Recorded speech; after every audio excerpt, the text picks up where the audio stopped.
राधे राधे। चलिए आज के अध्याय में हम आपको बताएंगे कि क्षत्रिय किसे कहते हैं। मिलकर बोलिए राधे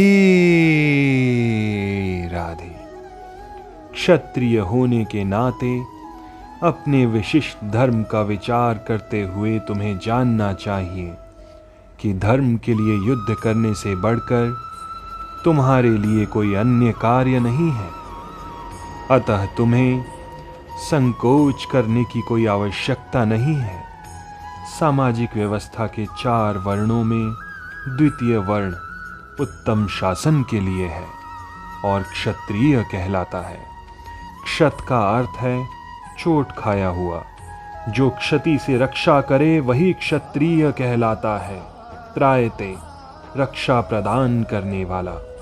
क्षत्रियों को वन में आखेट करने का प्रशिक्षण दिया जाता है।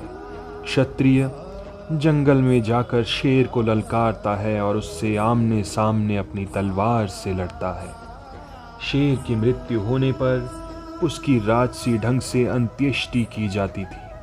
आज भी जयपुर रियासत के क्षत्रिय राजा इस प्रथा का पालन करते हैं। क्षत्रियों को विशेष रूप से ललकारने तथा मारने की शिक्षा दी जाती है, क्योंकि कभी कभी धार्मिक हिंसा अनिवार्य होती है। इसीलिए क्षत्रियों को सीधे संन्यासाश्रम ग्रहण करने का विधान नहीं है। राजनीति में अहिंसा कूटनीति चाल हो सकती है, किंतु ये कभी भी कारण या सिद्धांत नहीं रही है। धार्मिक संहिताओं में इसका उल्लेख मिलता है। युद्ध में विरोधी ईर्ष्यालु राजा से संघर्ष करते हुए मरने वाले राजा या क्षत्रिय को मृत्यु के अंत तक वे ही उच्च लोक प्राप्त होते हैं जिनकी प्राप्ति यज्ञ अग्नि में मारे गए पशुओं को होती है।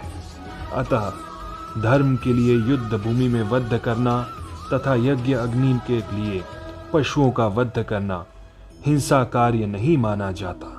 इससे ये सिद्ध होता है कि यदि यज्ञ अग्नि में पशुओं का वध किया जाए तो वो हिंसा नहीं है, क्योंकि वो धर्म के प्रचार के लिए किया जा रहा है।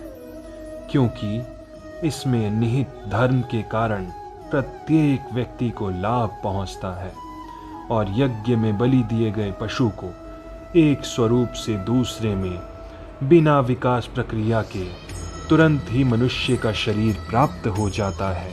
राधे राधे। इसी तरह युद्ध भूमि में मारे गए क्षत्रिय यज्ञ संपन्न करने वाले ब्राह्मणों को प्राप्त होने वाले स्वर्गलोक में जाते हैं। स्वधर्म 2 प्रकार का होता है।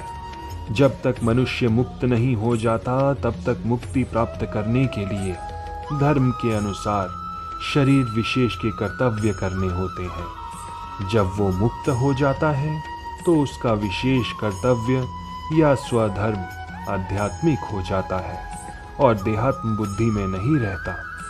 जब तक देहात्म बुद्धि है तब तक ब्राह्मणों तथा क्षत्रियों के लिए स्वधर्म पालन अनिवार्य होता है।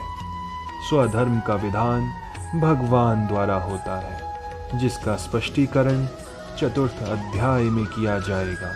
शारीरिक स्तर पर स्वधर्म को वर्णाश्रम धर्म अथवा आध्यात्मिक बोध का प्रथम सोपान कहते हैं। वर्णाश्रम धर्म अर्थात प्राप्त शरीर के लिए विशिष्ट गुणों पर आधारित स्वधर्म की अवस्था से मानवीय सभ्यता का शुभारंभ होता है।